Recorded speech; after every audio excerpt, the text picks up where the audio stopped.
who arrived to Dr. Rathagone having had a tooth broken in a domestic violence attack.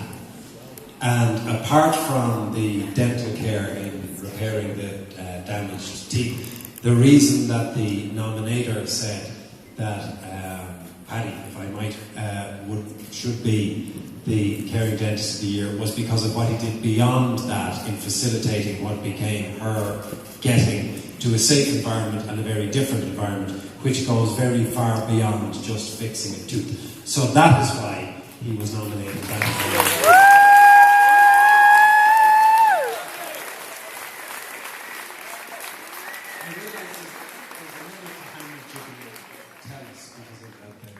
Around the woman's case, but can you give us some insight into the kind of situation she had found herself in and what happened? Anton, I find myself in a very difficult situation because I never expected to be talking to you this evening. Before I go there, and I prefer to leave the detail very much away, I was putting on my dress suit this evening and I thought about the last time I wore a dress suit to get an award. And it was 39 years ago, next Tuesday. And that was when I got my degree in Trinity College in the exam hall.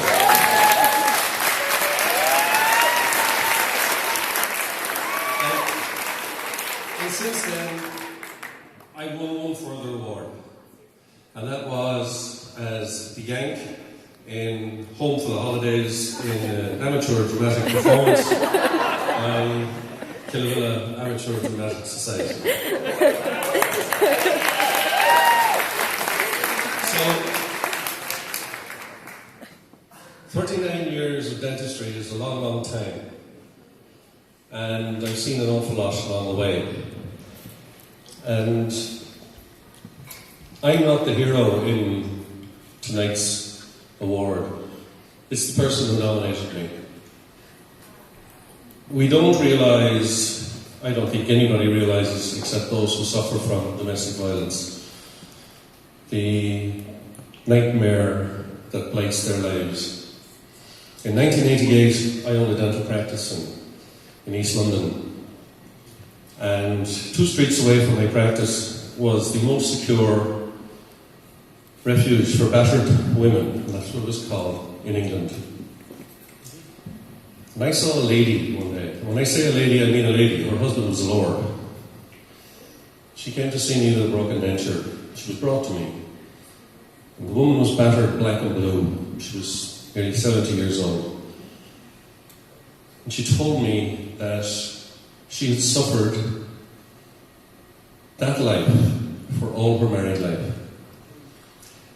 And she'd been beaten by a walking cane, the one with the ball on the top. And she died 4 days later. And I've never forgotten that woman. And I've never forgotten the circumstances through which she lived her life. And I've never been able to get inside my head how her life must have been. So it behoves us all as dentists to inquire as gently as possible when we see an injury, which mightn't be dental related, but an injury that might lead to something else. And the circumstances which finds me here this evening were simply a dental injury. And an innocent question led to a much wider picture. It involved children. It involved nobody knowing. Her mother, her family, her friends, nobody. And that woman phoned me after she'd told her friends, after she told her family, and after she had told, and after she came out of court when she got a barring order which changed her life. It makes me feel good that I was able to do that. But the reality of life is that that's what we're supposed to do. we qualified as caring professionals. And 39 years later, I understand what it involves. And there's two final things I'd like to say. One is that we all do wonderful things. We do wonderful crowns. We do wonderful implants. We do wonderful dentures. We do wonderful everything. But after 39 years of dentistry, I am absolutely convinced no patient will ever remember me for my wonderful crown or my wonderful denture. They might remember me for a kind word or a chat after somebody's husband has died. And believe me, all of you, and many of you here are, who are younger than me, that's the reality of life. It's not about your crown.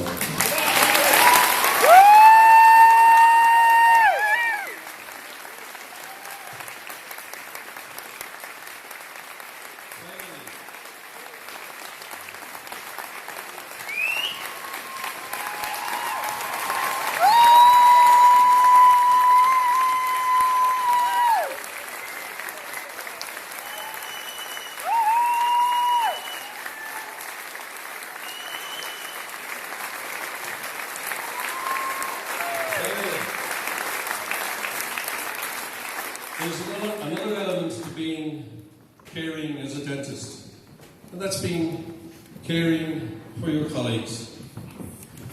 I understand that the anonymous nominee who nominated me for this prize this evening has asked, and it shouldn't go unnoticed, has asked that I understand there's prize money involved, has asked that her prize money be donated to a women's refuge.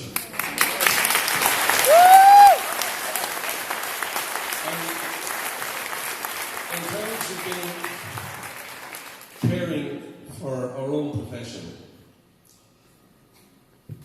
we have a much forgotten part of our profession, which is called the Dental Benevolent Society. And I would ask you all to consider the Dental Benevolent Society in your charity. And I understand that thanks to my nomination this evening, there's a financial reward for me too. And I would like it to be donated to the Dental Benevolent Society.